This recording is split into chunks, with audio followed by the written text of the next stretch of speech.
conversation is someone who knows full well how this will play out in the police departments and on the street. The retired police sergeant Cheryl Dorsey from Los Angeles joins us.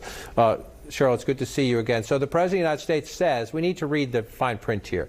So these are national standards. He says he's going to create this database. Essentially, if you're a police officer, if you have repeated abuse claims against you, repeated excessive force complaints against you, if you're trying to move from department to department, state to state, we'd be able to find that information. He says there's an emphasis on having co-responders, meaning social workers, other people who are trained to de-escalate, to respond to certain scenes with police officers.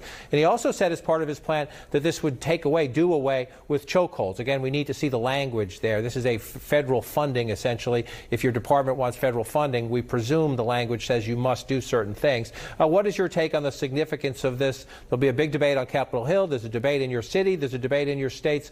Is this what a president needs to do at this moment?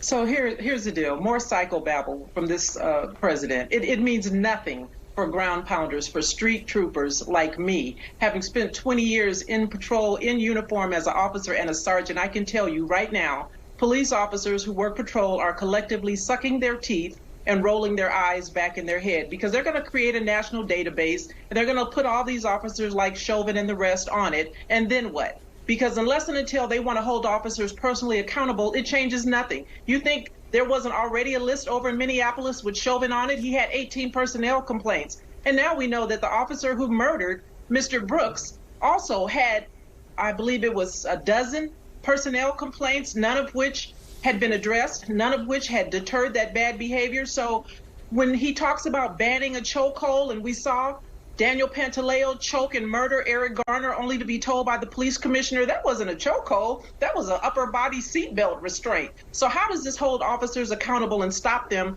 from doing the things that are killing us day in and day out? In the midst of a protest, in the midst of folks asking for something different, officers continually show their disdain for black and brown folks and their unwillingness, because they know there's no accountability. Why do anything different to murder us?